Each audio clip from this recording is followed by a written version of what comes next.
Greetings, ladies and gentlemen, and welcome to the Campbell Soup Company third quarter fiscal 2023 earnings conference call. At this time, all participants are in a listen-only mode. After today's presentation, there will be an opportunity to ask questions. If you would like to ask a question during this time, simply press star followed by the number 1 on your telephone keypad. As a reminder, this conference call is being recorded. It is now my pleasure to introduce your host, Rebecca Gardy, Chief Investor Relations Officer. Please go ahead. Good morning, and welcome to Campbell's third quarter fiscal 2023 earnings conference call.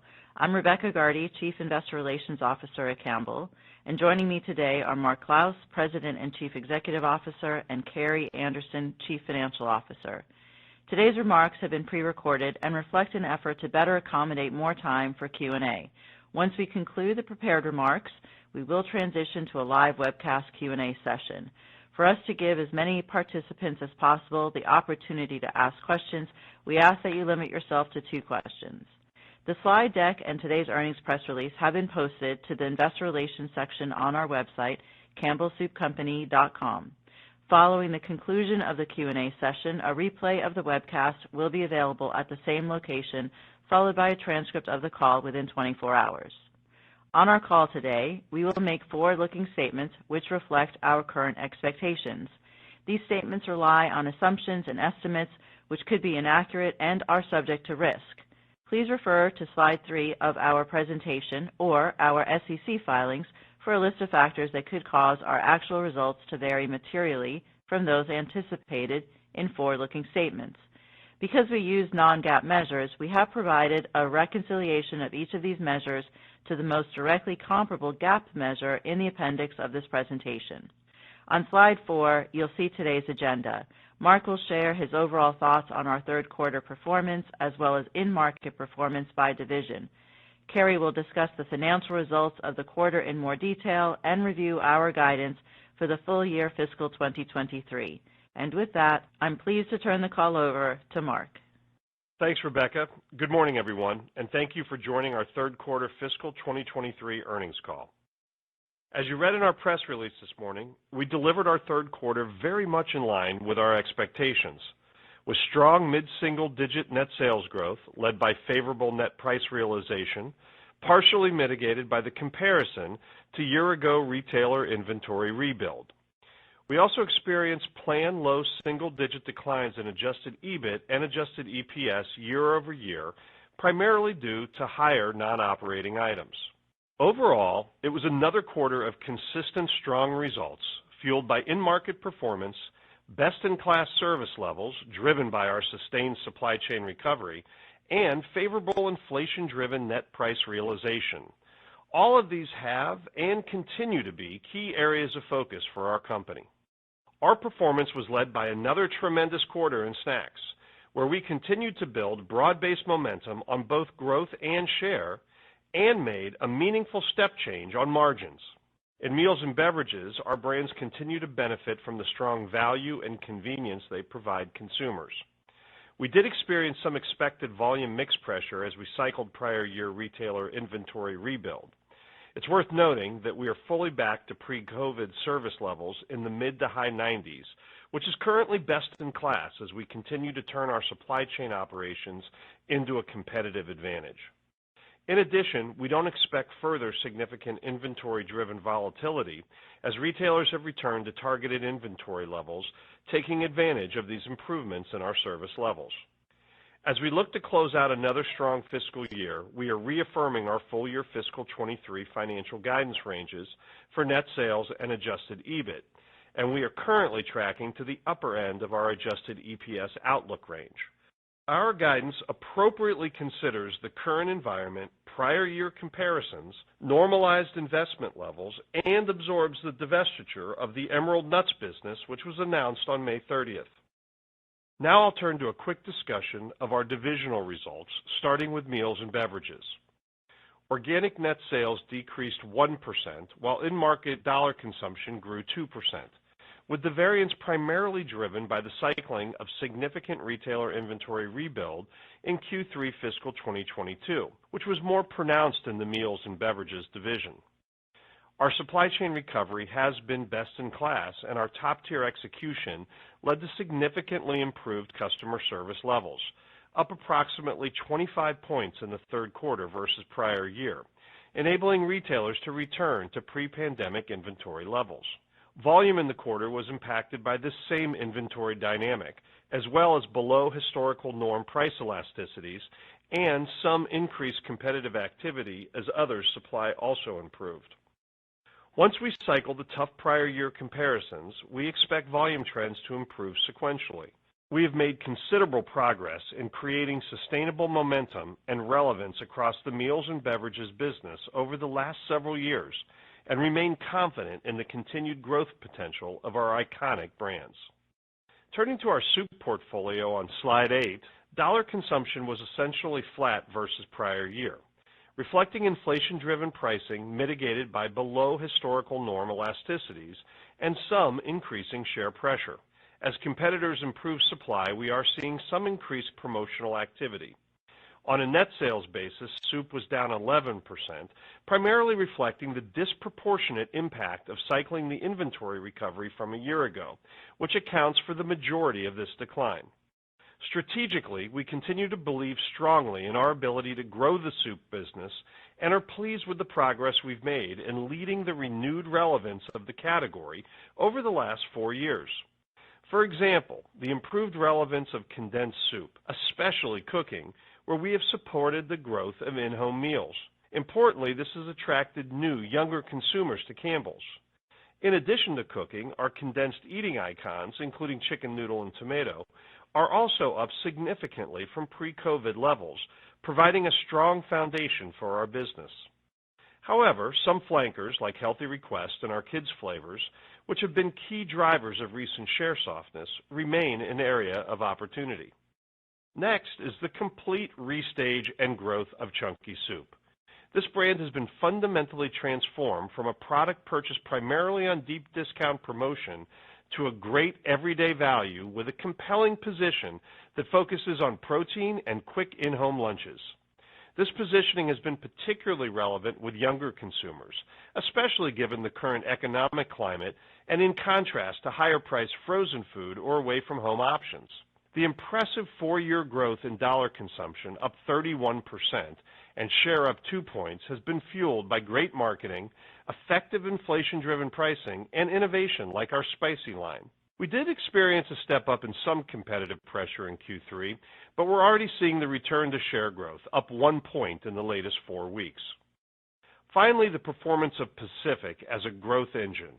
This organic premium line has proven to be a fantastic acquisition, driving incremental consumers to our portfolio. Its results over the last 4 years have been impressive, up 56% in dollar consumption and 0.9 share points. With offerings across broth and ready-to-serve soup, Pacific gives us a high-growth premium platform to keep expanding the category and our soup business. These 3 areas of strength, paired with a robust pipeline for the future, solidifies our confidence that soup will be a steady contributor as we cycle through some of the tough comparisons and return to a level playing field. Turning to slide 9, our snacks business delivered its 3rd consecutive quarter of double-digit net sales growth, continuing the strong momentum of this business.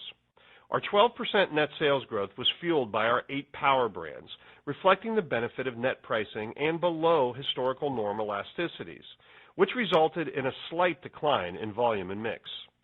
In-market dollar consumption in our total snacks business grew 15% over the prior year and 32% compared to 4 years ago, also driven by our power brands. Although not as significant as in meals and beverages, we were also lapping some of the inventory recovery from a year ago. In fact, with our significant supply chain recovery, our customer service levels are now averaging 95%.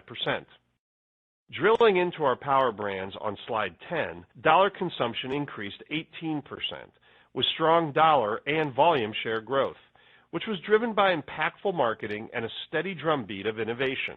On a 4-year basis, dollar consumption was up 40%, with all 8 brands growing double digits in the quarter. For 6 of our 8 power brands, our dollar consumption growth is outpacing their respective categories, highlighting the outsized consumer demand for our unique and differentiated snacks portfolio that spans both cookie cracker and salty categories. With increased service levels, contributions from new product and packaging innovations, and planned investments, the share trajectory of our power brands shows a significant improvement over the prior year, systematically rising for each of the last 4 consecutive quarters. Our marketing efforts also continue to win as we focus on engaging consumers where and when we can have the greatest impact. Goldfish, which is on pace to approach $1 billion brand, is a great example, being named Teens' most preferred snack brand for the 4th time in a row, according to Piper Sandler's Spring 2023 Taking Stock with Teens survey. Building on the success of our Goldfish innovation model, with LTOs such as Frank's Red Hot and Old Bay Goldfish, we are now driving increased innovation on other brands in our snacking portfolio, such as the Kettle brand. Our new Kettle Cook and Air Finish potato chips have performed extremely well in market. We've also released 2 LTOs with strong results, taking a page out of the successful Goldfish playbook. We're adding innovation on brands like Late July that has also fully recovered now on supply. As we continue to build momentum across the portfolio, we'll step up investment behind this innovation and brand building, which will continue in the 4th quarter. Our snacks business has grown steadily these past 2 years, and we're now starting to see progress on our profit and margin roadmap. Over this same period, we have seen operating earnings growth average 13%, and even with the strength of our top line, we've also seen margins expand. In fact, Q3 year-to-date, we are up 130 basis points versus 2 years ago, and pacing to an absolute operating margin for the year of over 14%. We remain confident that we'll continue to show steady improvement in fiscal 2024, while also remaining on track for our longer-term snacks operating margin goal. In summary, although Q3 was a tougher comparison to cycle from a year ago, our results were in line with our expectations. We remain right on track for the full year, and more importantly, we're showing fantastic progress in many critical strategic areas, such as momentum in every facet of our snacks business, including margins, strong sustained execution across our supply chain, and momentum and continued relevance of our meals and beverages business. Overall, we continue to be pleased with the consistency and performance of the business, leading to another strong year for Campbell. With that, I'll turn it over to Carrie. Thanks, Mark, and good morning, everyone. I'll begin with an overview of our 3rd quarter results, which came in as expected, reflecting the benefit of prior waves of pricing and ongoing supply chain momentum, as well as the in-market environment and retailer inventory dynamics, which Mark discussed earlier. 3rd quarter organic net sales increased 5% versus prior year, reflecting favorable inflation-driven net price realization, partially offset by volume and mix declines. Adjusted EBIT decreased 2%, primarily driven by higher adjusted other expenses related to lower pension and post-retirement benefit income this year. Higher adjusted gross profit more than offset higher adjusted administrative expenses and higher marketing and selling expenses. Adjusted EBIT margin declined by 110 basis points versus prior year to 14%. Adjusted EPS decreased 3% to 68 cents, driven by lower adjusted EBIT and a higher adjusted effective tax rate. The impact of lower pension and post-retirement benefit income reduced adjusted EBIT margin by 50 basis points and EPS by 3 cents in the quarter. Turning to a year-to-date view, top line and adjusted EPS were both up double digits compared to the period last year, and adjusted EBIT was up 9%. The impact of lower pension and post-retirement benefit income reduced year-to-date adjusted EBIT by $37 million and adjusted EPS by 9 cents. Of note, our Q3 year-to-date adjusted EBIT margin was relatively stable at 15.4% when compared to 15.6% for the 9-month period last year. As reflected on slide 17, 3rd quarter dollar consumption growth in measured channels of 8% outpaced net sales growth of 5%, driven largely by the expected lapping of retailer inventory rebuild in the prior year period when our service levels were recovering.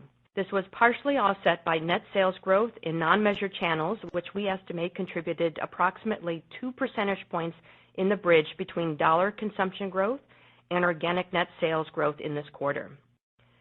Slide 18 summarizes the drivers of our net sales growth of 5% in the third quarter. We generated 12 percentage points of growth from inflation-driven net price realization. Volume and mix declined 7 percentage points, reflecting both the cycling of retailer inventory rebuild in Q3 of fiscal 22, as well as lower volume consumption due to higher elasticities. Excluding the impact of the cycling of retailer inventory, the underlying volume and mix decline was approximately mid-single digits, consistent with the implied run rate we expect for the balance of fiscal 23. We expect volume trends to improve into fiscal 24 as we fully cycle pricing. Price elasticities remain below historical levels, illustrating the continued underlying strength of our brands. Our third quarter adjusted gross profit margin was generally as expected, declining 60 basis points to 30.9% this year from 31.5% last year, driven primarily by unfavorable volume and mix. As shown on the bridge, favorable net price realization and productivity improvements more than offset cost inflation and other supply chain costs. Within other supply chain costs, we are lapping a one-time insurance benefit of 50 basis points in Q3 fiscal 22 related to a temporary disruption in our meals and beverages supply chain operations caused by a Texas storm in 2021. The next page highlights the steps we have taken to mitigate core inflation, which was approximately 8% on a rate basis in the third quarter compared to 15% in the third quarter of fiscal 22. Our actions include targeted pricing and trade optimization. For the third quarter, net pricing was 12% and reflected the impact of pricing waves 3 and 4. As a reminder, wave 3 pricing went into effect at the start of July of 2022, and wave 4 pricing, which was more selective compared to other rounds, was in place at the beginning of the third quarter of fiscal 23. We continue to deploy a range of other levers to mitigate inflation, including supply chain productivity improvements and broader margin-enhancing initiatives, including a focus on discretionary spending across the organization. In terms of commodity exposure, all of our raw materials are essentially covered for the balance of the fiscal year, and we continue to closely monitor the overall commodity markets. Moving on to other operating items, marketing and selling expenses increased $6 million or 3% in the quarter on a year-over-year basis. This increase was driven by higher selling expenses, partially offset by increased benefits from cost savings initiatives. Overall, our marketing and selling expenses represented approximately 9% of net sales for the quarter, and we continue to expect marketing and selling expenses to be at the low end of our targeted range of 9 to 10% of net sales for the full fiscal year. Within marketing and selling, advertising and consumer promotion, or A&C, was down 2% versus prior year, driven by a mix of investments to focus on prioritizing value-driven programs to match the current consumer landscape. Adjusted administrative expenses increased by $8 million or 5% to $154 million due to higher general administrative cost and inflation, higher incentive compensation, and higher benefit-related costs, partially offset by lower expenses related to the settlement of certain legal claims. As a percentage of net sales, adjusted administrative expenses were 6.9%, in line with prior year. As shown on slide 22, adjusted EBIT decreased 2%, more than explained by the $12 million increase in adjusted other expenses related to lower pension and post-retirement benefit income this year. Higher adjusted gross profit more than offset the combination of higher adjusted administrative expenses and higher marketing and selling expenses. Overall, our adjusted EBIT margin decreased 110 basis points to 14% in the quarter, primarily driven by a lower adjusted gross profit margin and the expected 50 basis point impact of lower pension and post-retirement benefit income year over year. The impact of higher marketing and selling expenses and higher adjusted administrative and R&D expenses was fairly neutral on margin in the quarter, as net sales growth was higher than expense growth. Turning to slide 23, adjusted EPS of 68 cents was down 3% or 2 cents per share compared to the prior year. This was driven by the lower pension and post-retirement benefit income we just discussed, which was a 3-cent impact to adjusted EPS, along with a slightly higher adjusted effective tax rate in the quarter. Turning to the segments, in meals and beverages, third quarter reported net sales decreased 2%. Organic net sales decreased 1%, primarily due to inventory and elasticity-driven volume and mix declines, partially offset by gains in food service and net price realization. Third quarter operating earnings for meals and beverages decreased 17% due to lower gross profit, with nearly 30% of the decline due to lapping the insurance settlement in the prior year. Third quarter operating margin in the segment decreased to 16.4%, driven by lower gross profit margin, which was due in part to an unfavorable mix shift between food service and retail, and the 100 basis point impact of lapping the insurance settlement. Favorable net price realization and supply chain productivity improvements largely offset cost inflation and other supply chain costs. On a third quarter year-to-date basis, segment operating margin stayed relatively stable at 19.2% compared to 19.4% in the comparable year-ago period. For snacks, third quarter net sales, both reported and organic, increased 12%, driven by sales of power brands, which were up 16%, and reflected favorable net price realization, which was partially offset by modest declines in volume and mix. This is the third consecutive quarter of double-digit net sales growth for our snacks business. Segment operating earnings in the quarter increased 41%, primarily due to higher gross profit, partially offset by slightly higher marketing and selling expenses. Gross profit margin increased due to favorable net price realization and supply chain productivity improvements, more than offsetting cost inflation and other supply chain costs. Overall, within our snacks division, third quarter operating margin increased year-over-year by 330 basis points to 16%. On a third quarter year-to-date basis, operating margin increased 150 basis points to 14.5% versus 13% in the comparable year-ago period. This year-to-date margin is more indicative of the snack margin we expect for the full year as we continue to invest in the momentum of the business. I'll now turn to our cash flow and liquidity. Our cash generation remains strong, with cash flow from operations of $918 million through the end of the third quarter. In line with our commitment to return value to shareholders, year-to-date we have returned over $475 million through dividends and share repurchases.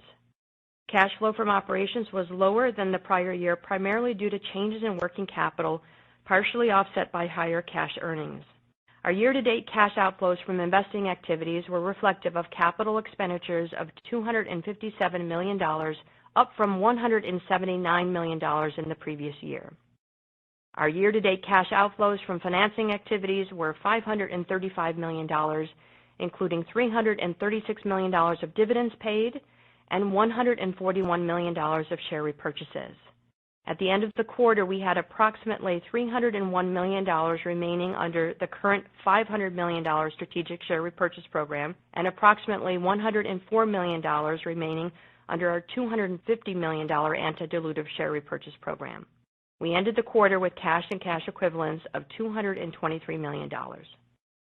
Turning to slide 27, we are reaffirming our net sales, adjusted EBIT, and adjusted EPS outlook provided on our second quarter earnings call. Given our year-to-date performance, we are tracking to the upper end of our full-year fiscal 2023 adjusted EPS guidance. And given the momentum of our core brands, we anticipate that the recent divestiture of the Emerald Nuts business, which closed on May 30th, will not have a material impact on our fiscal year adjusted 2023 results. And accordingly, our full-year guidance is inclusive of the lost sales and profits of that business for the remaining 2 months of the fiscal year. Our reaffirmed adjusted EBIT and adjusted EPS guidance reflects planned fourth quarter investments in sales and marketing, especially in our snacks business, as we drive continued momentum and value for consumers into these important summer months. Additionally, we are now expecting full-year capital expenditures of $360 million for fiscal 23, up from our previous guidance of $325 million, as we look to accelerate key manufacturing capacity investments in our snacks business.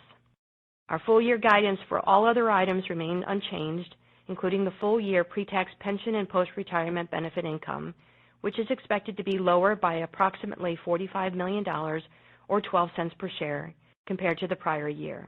This represents approximately 3.5% of adjusted EBIT growth and approximately 4% of adjusted EPS growth. To wrap up, our third quarter tracked to our expectations, driven by strong price realization and operational execution, including in our supply chain.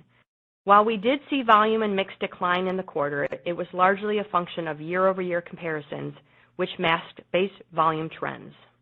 We are meeting consumer needs for value, quality, and convenience while managing private label and competitive activity, particularly in our meals and beverage business, while our snacks business continues to demonstrate accelerated growth and steady year-to-date margin progression.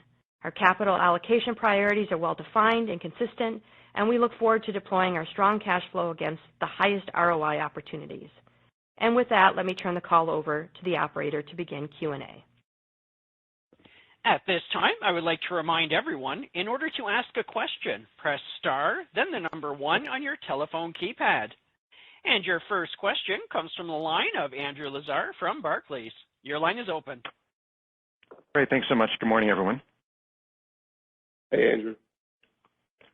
Mark, you mentioned that results were in line with your expectations, but we've seen some sizable upsides to results on both organic sales growth and gross margin for really a bunch of packaged food peers recently.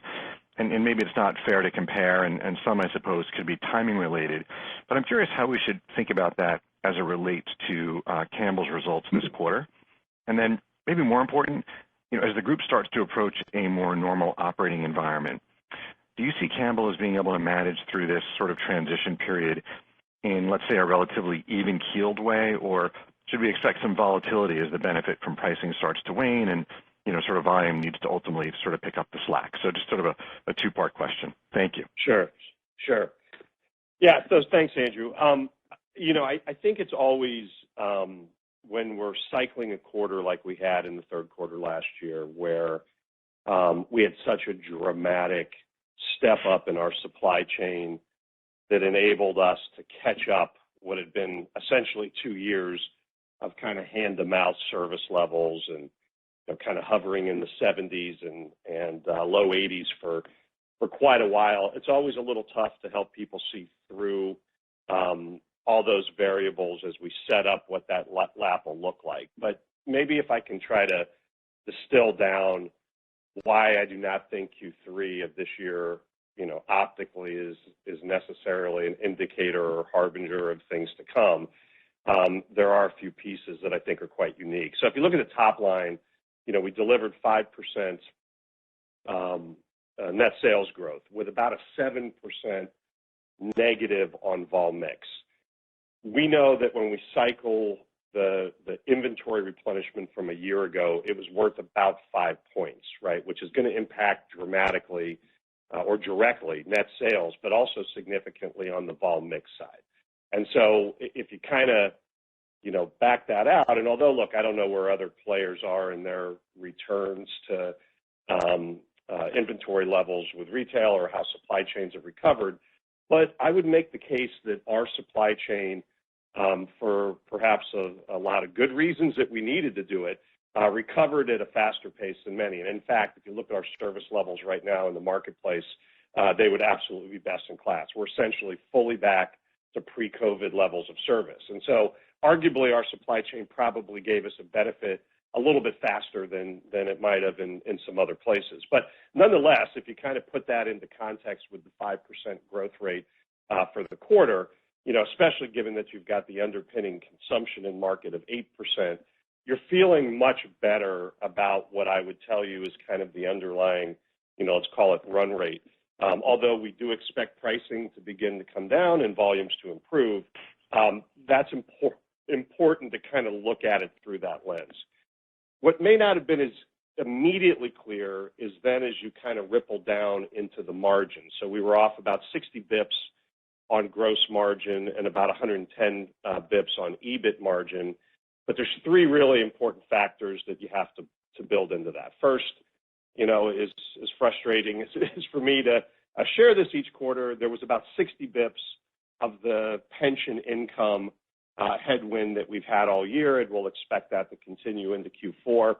There was also about 50 bips of the insurance settlement related to the storm. And perhaps the less obvious one, and you really see this on the meals and beverage business, is the impact of the mix dynamic of that inventory cycling. And so a lot of the benefit a year ago was in soup.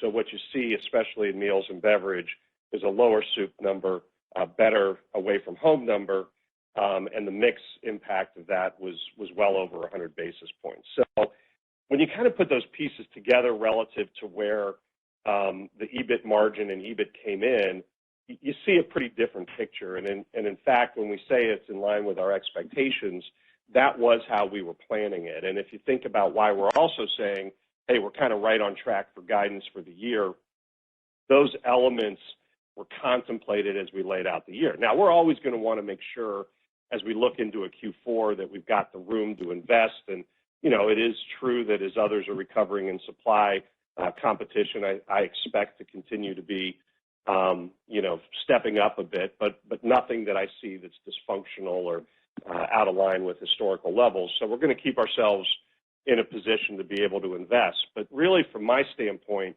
when you peel that back and you look at what's going on underlying in the business, and this is a little bit of a lead into your second part, I feel great about where we are. I mean, there's no question the snack business is really just on fire. I mean, it's hitting on all cylinders.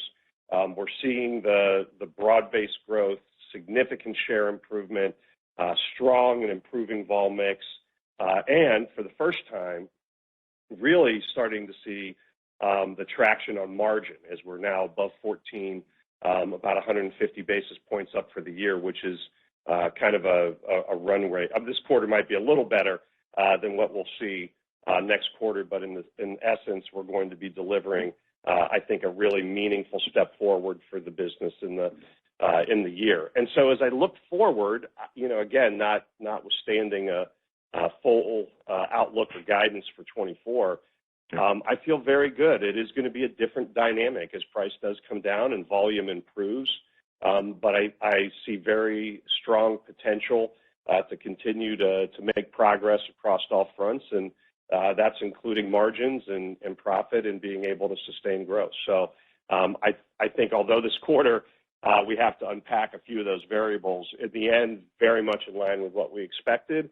And I do not think this is a bellwether necessarily for us or the industry for that matter, as far as the way the world will unfold over the quarters ahead.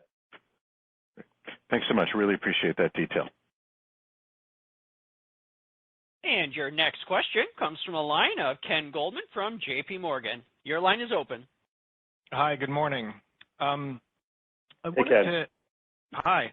I wanted to ask about what you're seeing in the marketplace for soup, and you touched on some of this, but, you know, it looks like unit share losses for Campbell are decelerating in condensed, but maybe it's requiring a little bit of a heavier price investment. And then RTS, you know, your primary competitors investing a little more in price. So I don't want to overstate what's in scanner. You're clearly getting a benefit from non-measured channels, but, you know, one of the questions that we're getting is, hey, is there a risk that soup is starting another race to the bottom, right? It's been a long time since we've seen that kind of dynamic in this category. It's been much more rational than it used to be, but, you know, those of us who are a little longer in the tooth kind of remember when those price competitions, for lack of a better phrase, were not really uncommon. So just curious on your thoughts about direction the category is heading. Yeah, no, it's a good question because it is, you know, we tend to talk about soup in the macro, and there are, as you begin to point out, a variety of different variables underneath it.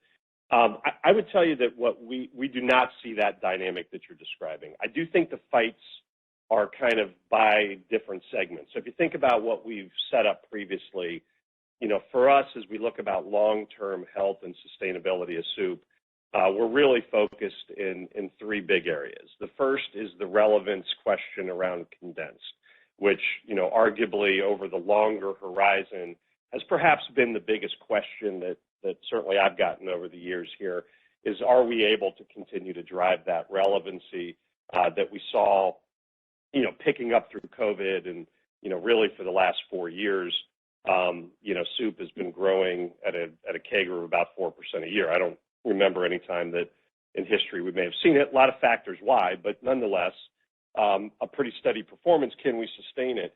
And I think that as condensed, we look at it, there are two areas that we're really dialed in on. The first is making sure that that core set of icons, you know, continues to be a solid foundation. And I get asked a lot, are you better off versus pre-COVID? How does it look? those icons have grown 5 share points in condensed. And that's a good thing for us because those are really where we have strong competitive differentiation, chicken noodle, tomato, cream of mushroom, cream of chicken, very, very compelling and strong. I think the most exciting part of condensed, which was the other big strategic focus, was to drive the versatility of the category and see it more relevant with cooking.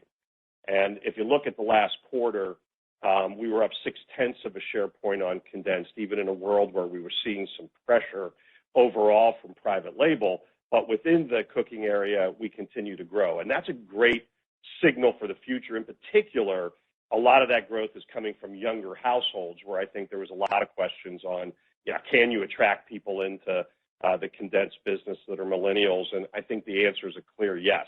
In fact, if you go back pre-COVID to now, we're up about 3 share points in cooking as we've continued to see a little bit of distortion based on our focus and the versatility of that segment. Now, what that does imply is that some of our more higher-priced flankers, we're going to have to get a little bit sharper at that value proposition and make sure, not on price, but on benefit. So I do not see this as a race to the bottom at all. Although we do experience some pressure on private label, we're being very thoughtful about the longer-term strategic game in condensed. So I think this is a different day, Ken, and I get it, and I know that, people are going to want to really probe on that to understand it, but I really do see it in a very different space than it was in the past. On ready to serve, you're right. I think some people have come back into supply, and we're seeing a little bit more competition, but nothing dysfunctional. And in fact, the game there is really chunky, which has just been an unbelievable transformation, as I said in my comments. Repositioning it from this kind of low-cost value on promotion item to something that's delivering value, protein, and convenience has really proven to be successful, especially when you pair it with some of the innovation. Although we saw a little bit of share pressure in the quarter, overall in the last 4 weeks, we're up a share point again. And if you go back in time, we've grown this business 2 points since COVID, and I just feel great about where it's at and where it's headed. I think perhaps a little bit of the sleeper in the ready-to-serve category has been our Pacific business.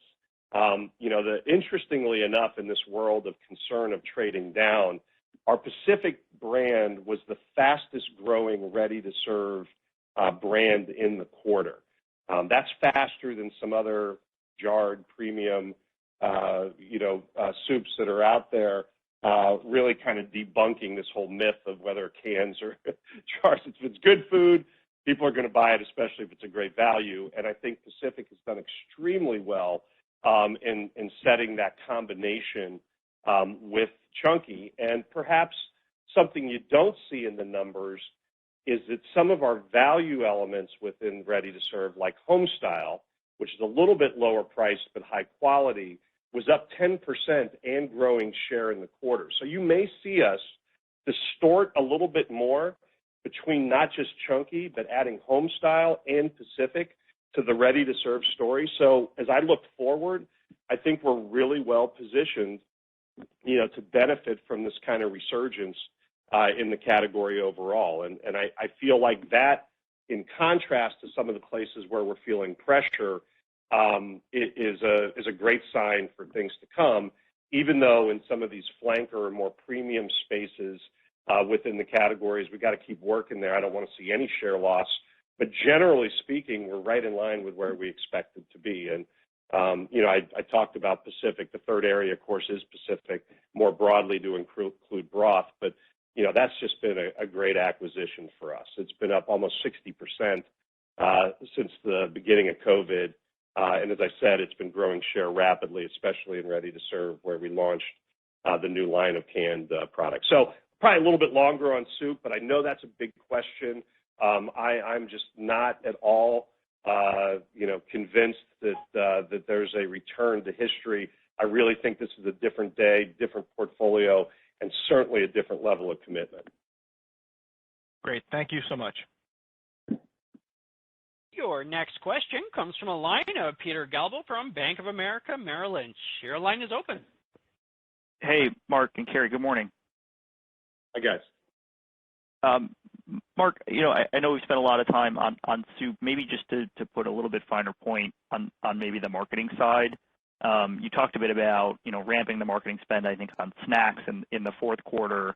But just as we get into next year, is part of that strategy to get sharper value positions, again, maybe not wanting to get competitive on price, but is it more marketing in soup as you get into soup season in fiscal 24? Just kind of help us understand the lever to pull to eventually kind of drive the volume. Yeah. Well, I think, as we said, been pretty consistent through the year. As we start to cycle a little bit of this kind of return to supply, let's call it a little more of a level or equalized playing field. I think it's going to be, again, this balancing act or combination of ensuring that we've got the right, price points, promotion frequency, but also that the equity has really been, at the end of the day, what's driven a significant amount of the benefit on the business, right? So the idea that we've been able to position cooking and condensed as a quick, great value tool for solving this dilemma, whether it's in the economic backdrop we're in right now or just the dilemma of what I'm eating for dinner, that work will continue into next year. And again, you pair that with Chunky, some great innovation there, the runway for Pacific. As I said, I do think you might see us, Peter, dial up a little bit of some of our flankers. One of the things that's interesting more broadly in meals and beverages, some of the businesses that are not insignificant, but perhaps we don't talk as much about, like SpaghettiOs or Swanson Chicken or Homestyle Ready to Serve. These are all really well positioned. In fact, in the third quarter, all three of the businesses I just named were up 10% and growing share. And so we've got quite a few tools in the bag, if you will, that can complement our core businesses. The goal in mind here is not to chase price down, right? That's not what we need to do. I think the good news for us is these 4 years have given us an opportunity to really strengthen the brand and equity. And so our goal here is going to be a balanced attack, right? We got to get pricing right and promotion right, but we also want to really drive it on the basis of differentiation. And as I said, I think, although we can always point to, well, why was it, it's been 4 years, but there's always a reason why it's better or good. At the end of the day, our soup category growing at the rate that it's grown consistently over the 4 years gives us a lot of conviction and confidence in the future. Got it. Thanks for that, Mark. And then, Carrie, maybe just a real quick one. In the gross margin bridge, I think this quarter, the spread kind of between the core market inflation rate, whatever you want to call it, and kind of what came through the P&L was a bit wider than last quarter. And I think that's just hedging, but wondering if you can unpack that quickly and just when we might start to see that gap start to shrink between the two kind of numbers that get reported. Thanks very much. Yeah, I think overall, let's start with the fact that core inflation came in at 8% in the quarter, which is trending in the right direction. Last quarter it was 14%. So definitely we're still in an inflationary environment, but it's going in the right direction. And certainly price was still a healthy contributor for us in the quarter as well. And so when you look at that bridge, on a dollar basis, if you look at net price realization and inflation and other, we covered essentially our inflation coming through the bridge there. And then you combine that with the productivity improvements.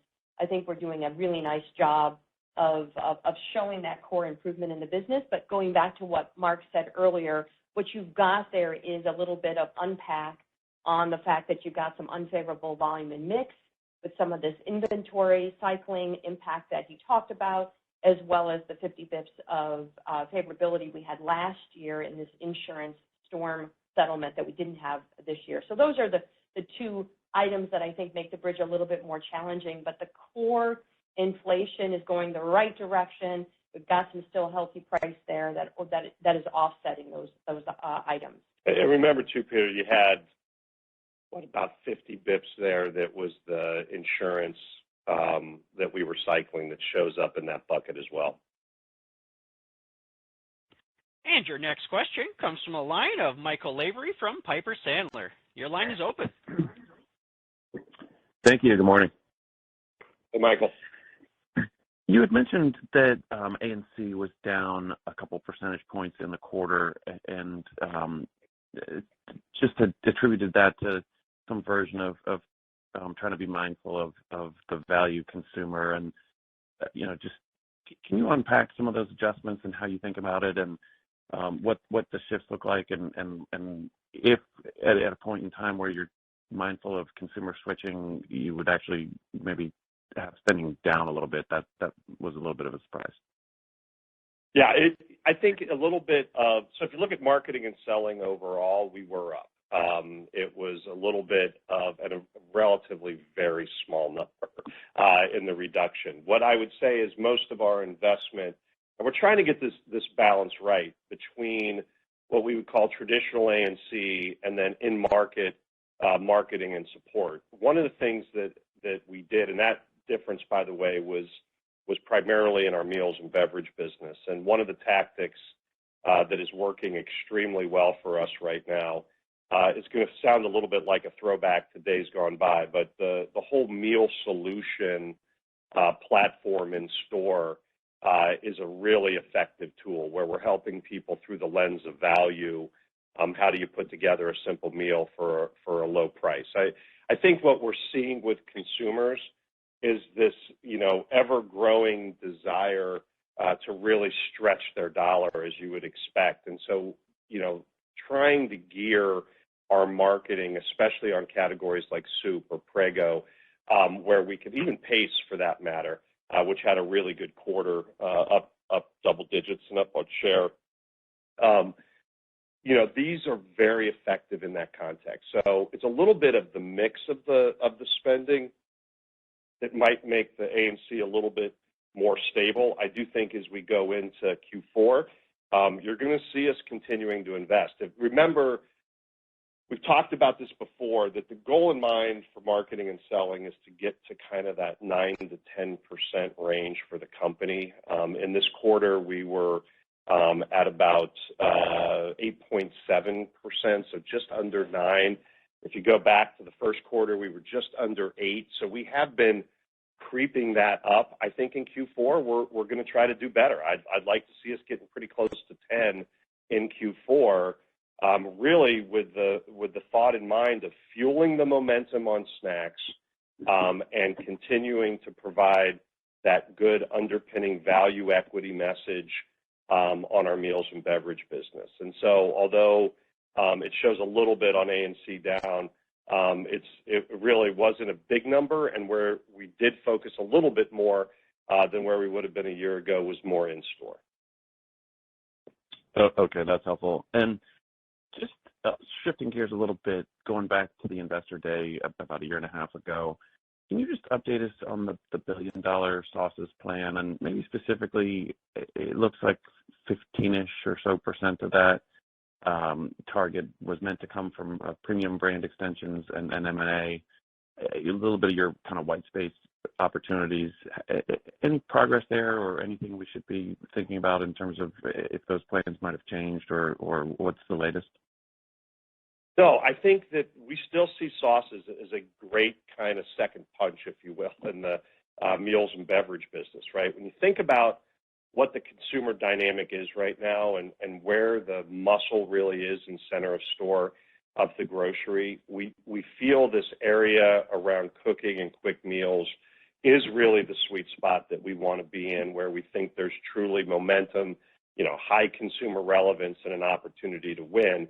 I love the brands we have, and I think that, between Prego and Pace, we've got a great mainstream foundation that gives us a lot of runway. But it is fair to say that there's also a lot of growth that's happening in the more premium segments of some of these spaces. And so I think, in some combination of the brands that we already have in the portfolio while continuing to think about M&A, our balance sheet's in a great position. I mean, nothing, no swing for the fence there. I'd say a more tuck-in and strategically aligned M&A makes sense for us in our endeavor to continue to drive. So I think our vision has not changed at all, and I feel like we're in great spot. I mean, remember, we've got brands like Pacific and brands like Late July, even on our snacks business, that we think also could play a contributing role. So, I think very consistent to what we said in Investor Day. We really see that sauces area as a great complement to a rejuvenated and sustainable soup business. Your next question comes from a line of David Palmer from Evercore ISI. Your line is open. Thanks. First, a question on snacks. That segment margin already at 16% this quarter was a strong step up. I wonder how you're thinking about that. Is that sustainable? You just mentioned that A&C, that step down was more on the meals and beverage side, so I'm wondering if you're sort of ahead of that journey on segment margin. Yeah, I would say for the snacks margin, it was great to see this quarter. And, it continues to kind of support what I would describe as the overall thesis of the Snyder's-Lance acquisition, where we imagined a world where we could take some really, really unique and differentiated brands, infuse our marketing and innovation muscle from Pepperidge Farm, and drive those results. And in fact, if you look at those Snyder's-Lance brands from kind of, 4 years ago or pre-COVID to now, Kettle and Cape are up 4 share points, Late July's up 3. Snack Factory, right, which is in the deli, our pretzel crisp business, is up 5. Goldfish, even on the Pepperidge side, up 1. And Lance sandwich crackers are up 6 points of share. So, in evidence of the thesis of what we can do with these brands, I really feel like we're demonstrating now exactly what that proposition was. I think, in fairness, what we've been waiting to see a little bit is the translation of all of the synergy that we've driven from the acquisition, and the benefit of scale for Snyder's-Lance as the ability to step up our margins. And so I think when you look at us year to date, where we're up about 150 basis points, that's probably a better indicator of how we're expecting the year to finish. And, if you think about us being a little bit stuck at 13 the last couple of years, although I'll just point out that, that was also in a period where there was a lot of external pressure at the same time.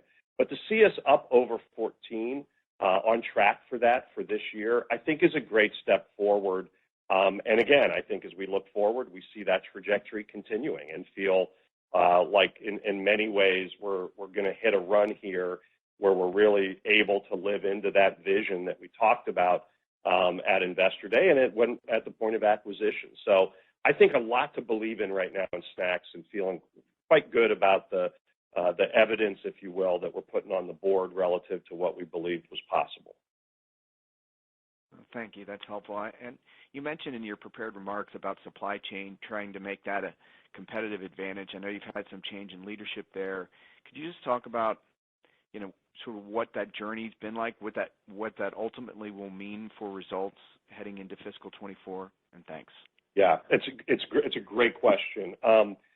In fairness, and I think we've been pretty open about this. If I turn back the clock 2 years, I would argue that probably our supply chain, was probably average, if I was, kind of being a bit optimistic in that view. I think the good news about that starting point was it did not give us the luxury of waiting through COVID and this kind of, volatile environment to really attack the supply chain and making improvements.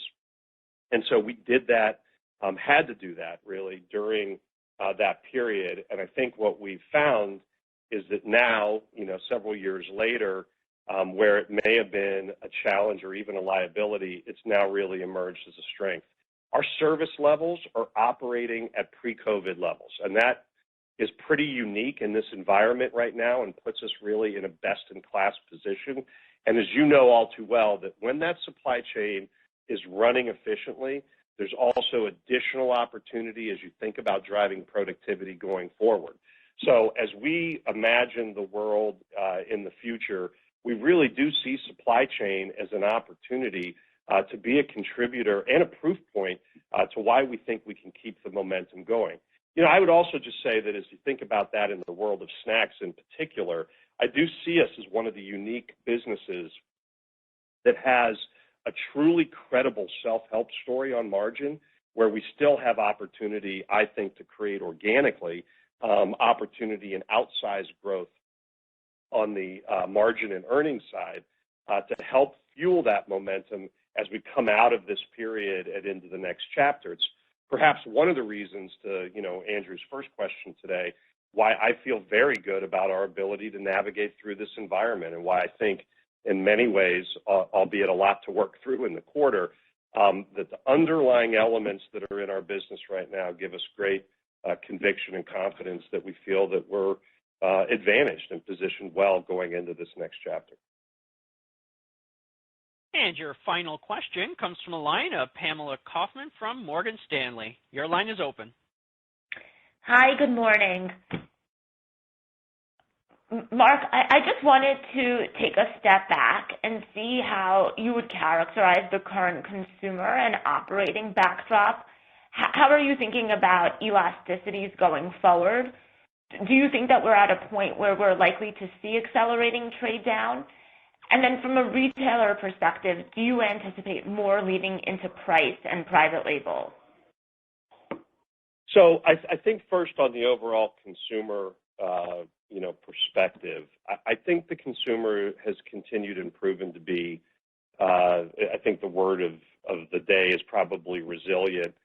But I do find that as time goes on, there is no question that consumers are beginning to feel that pressure.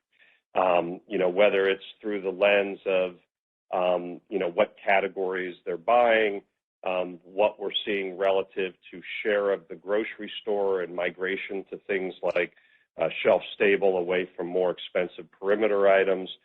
When they're buying, we've seen a migration to a greater amount of purchase at the beginning of the month, as you can imagine, people trying to stretch paychecks as long as they can. But I also think that in itself, creates really the opportunity to both, as I said, focus on value within our messaging without necessarily having to chase pricing all the way down. No question that it's important that we protect affordability and that we make that, relevant in the categories that we're in. But I also think there's a lot of ways to frame value in different ways, right? We gave the example earlier of the comparison of a meal cooked with condensed soup versus something that you may be buying in the frozen section, or something that you're ordering from away from home, or even within our portfolio, focusing on different brands that may not always be the primary focus, but that can be highly relevant in the moment we're in as it relates to value. And then I think a lot of what will determine success, so the operating environment or customer relationships, a lot of this is going to be about who's bringing real solutions to customers that are helping address what the consumers need. And so, how we execute our marketing plans, how we're bringing innovation, how we're thinking about the timing and sequence of our promotions, all of those things will, I think, play very much into the environment we're in. And that's why also I think feeling like that the supply chain being in a strong position is going to be very, very important, as I do think we're heading into a period where, those that are able to execute well and outperform, if you will, competition, whether that be private label or other competitors, is going to be a real hallmark of those that are winning in the market that we're in. Ladies and gentlemen, this concludes today's conference call. We thank you for your participation. You may now disconnect.